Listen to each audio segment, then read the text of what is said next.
What's up everybody, Kinetic here and welcome back to Wolcen Lords of Mayhem. In this video what I thought I would do, go further and explore more what currently the alpha version has before we get to the beta, which is set to come out sometime in September. Hopefully it's going to come out in September. Hopefully we don't have any delays, since I'm really looking forward to it, as you could probably tell if you watched the last video. The last video was really kind of, I guess more of a history lesson of the game's progress rather than actually talking about what the game offers. So I'm hoping for those of you that have just seen my videos here, just tuned into the channel and are looking to understand more about Wolcen hear from me, then I hope that this video can do a little bit of that for you. So in true ARPG fashion, we have an isometric camera, one that looks down from above. In the alpha version currently we have a rotating camera similar to Grimdawn. However, I believe they said it's going to be in the beta that they're actually going to lock the camera, so we won't have the ability to rotate the camera anymore, because with a full 3D camera like this, it creates a lot of design problems. To me, it's no real major loss. I know some people are going to be upset about that, but that wasn't really a big deal for me either way. Fixed camera or rotating camera is fine for me. Let's take a look at the inventory. We have gold and we also have these blue gems here. I'll get to that here in a second, but look at all of these equipment slots that we have. I don't remember if they said they were keeping it like this once it goes into beta, but this is currently how it is. We also have capes, which have their own stats just like any other item here, and I'm really digging the itemization as it is so far. Now, from looking at the items here in my inventory space, you can see that I've got these gems. We will have gems, we will have items that can be gemmed into, like for example this hand-forged mace. I put in a gem that gives me plus 15 to rage generation. Rage is a resource similar to energy, I suppose you could look at it. And what else we got going on here? Rings can have gem slots as well. And then we also have these tomes. These books are how you'll often, if not exclusively, currently in the game, learn new skills for the most part. And if, like this, you've already known the spell, if you've already learned it, well, there's still something you can do with it besides just vendor it. And that would be here at the Archivist. If we go to the Archivist, it says there you can sell your spell books to the Archivist to earn knowledge. That's what those blue gems are. Knowledge can be used to increase your spell. So here we can see from the active skills tree, this shows us all of the skills that we currently have unlocked on this character, and also shows our progression, our level with that skill. Each skill has its own progression in terms of levels and also sort of skill tree, if you will, here. So for example, with Lightning Strike, we've got a few things that we can unlock along the way. Currently, I've got it at level 5, which gives me the option to choose one of these two perks. We've got Cost Reduction, reduce the skill's Umbra cost, and Discharge. Lightning deals damage much faster. So, do you want it cheaper or do you want it to hit harder? You know what? I think I'll take cheaper for the skill. So there we go. We've chosen a perk out of the two available for Lightning Strike. If we go now to Frost Nova, also Nova freezes enemies for a longer period of time. That sounds really good. Enemies hit with Frost Nova are more likely to die from a Frost Overkill. I think I'll go for a longer time, because for me that's the point of using it, to CC enemies. So we've got Frost Comet. This is a really cool skill. Casts a big comet out of the sky. Why spend all that Umbra when you can achieve the same result for lower costs? So yeah, cost reduction.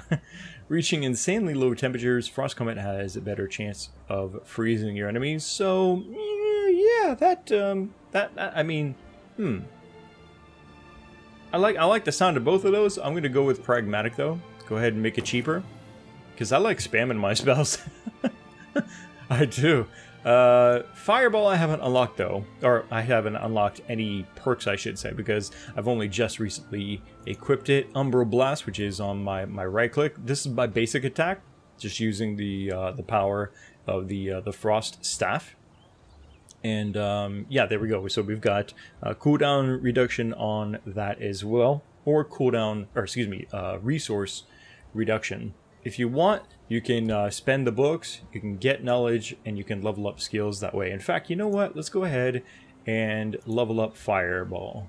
Go ahead and do it again. I mean, I'm sitting on still 5,500 pretty much, so yeah, go for it. Have at it. And there we go. Perfect. We managed to make it to level 5 by doing that. Let's go to here, and we've got reduce the cost. Launch 1 additional fireball. That sounds like fun. Let's go over something more interesting other than cooldown reduction and resource reduction. All right, so this is the basic attack that I currently have. I think I just shot the Archivist. Each of these staffs has some really cool different combos that they perform while you press and hold it. We've got lightning on one. There's the Frost Nova. I think it's supposed to have a sound effect, but it was too close to the lightning strike. That's why we didn't hear it. Then we've got the Frost Comet. It's got really good range, and yeah, it's pretty sweet looking. Then we've got Fireball. Oh, look at that. Yeah, it's split off into to 2 fireballs. But look at how long it takes before it actually splits off. You could pretty much hit most targets at medium range with both of those fireballs, I think. Jeweler. So jewelers do what you expect them to do, pretty much. If you've got an item that has a jewel, put it here, and it will tell you how much it costs to remove that gem. We'll go ahead and do that, and we get our gem back, at least currently in the alpha version. I don't know if they'll change that where you lose the gem, maybe you lose the item. Some ARPGs do that, but here we have a shop also selling what different jewels there are. Lots of different jewels. We've got ones for protection, piercing, agility, movement speed. I mean, they come with so many different combinations, which I think is really exciting here. Other than that, that's what that does currently. And the merchant, the standard merchant, offers some basic white items, maybe some blue items, armor, accessories, does also sell tomes for a price. And then this is when things get pretty interesting too. We've got on the far left side from our action bar, we've got a potion bar as well. And not just health potions, but we've also got stamina potions, rage potions, umbra potions, poisoning file, bleeding file. They seem to be really interested in doing a kind of Path of Exile style of potioning here, which is fine by me. That just makes it even more exciting. Looking at the items, just for a second here, you can see like what currently the itemization and stats are sort of rolling like. Let's see, is there a... there we go, got a comparison with a rare item. You can see we've got 4 stats compared to 2 blue on the steel pauldron, from the yellow to the blue. I don't need this stuff anymore, so I'll go ahead and vendor it. I might... do I want to keep that crossbow? Because that might actually be fun. Yeah, you know what? I'm going to keep the crossbow, because we might use that here. I can't remember the last time I showed off... Oh, look at that. We've got an arm guard here. Better than we had. Almost vendored that. Let's see, 1134. Yeah, so we've got a number staff. It's pretty close to what I currently have. I might hold on to that as well.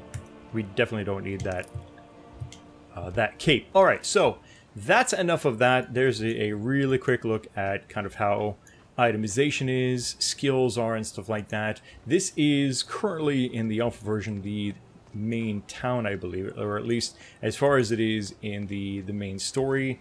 This is also where you can find the housing. You can find leaderboards for dungeon runs, and we haven't actually taken a look at the Gate of Fates yet. If you haven't seen the Gate of Fates yet, this is one of the more exciting features by far with the game. Each one of these sections is its own independent plate. So if we go, I think we can do this without, but if we just go here to the Gate of Fates altar, we can select these different rings, and you can see they've got a lot of different rings that they have currently planned that will all be filled in with these. These are passive skill nodes. similar to Path of Exile, similar to Final Fantasy X before that, and this is fantastic. But it goes even further, because the whole point of being able to select these is they can be rotated. So select this ring, for example, and let's say I've got a bunch of stuff over here that I've unlocked and I want to link it with here. You can totally do that. So I can combine the Arcanist with the Gladiator, for example, or I can combine Arcanist with the Maleficent. Is that how you pronounce that? It is now. Warden, for example, and on. What have they got here? They've got Assassin. Okay, so if I want, once I get to that point, I can combine the Arcanist with the Maleficent, whatever, and the Assassin. You get where I'm going with this, okay? It's freaking awesome. The class designs that players are going to be coming up with is going to be so much fun. I think this is one of the best features that they've come up with here in the game by far. So lots of different ways that characters can be customized through their gear and the stats therein. We've also got the skills and the different perks that those skills can unlock, whatever skills you decide to choose for your character. And we've also got the Gate of Fates. And did I forget to mention that all of this can be changed anytime you want, pretty much. You can reset all of the Gate of Fates, you can change out all your skills, and you can play an entirely different class, which again is why I'm holding on to the wooden crossbow, because if I want to, I can be a freaking ranger just like that. Like, it's that easy. There are no class restrictions here in the game, and I don't think they have any plans to change that at all, which is great, because it's really going to be one of the things that I think separates it from so many other games out there, that you start the game by choosing a class, and that's what you have to work with, and that's all you've got unless you want to make another character. That's not the way that it's going to be in Wolcen, which is great.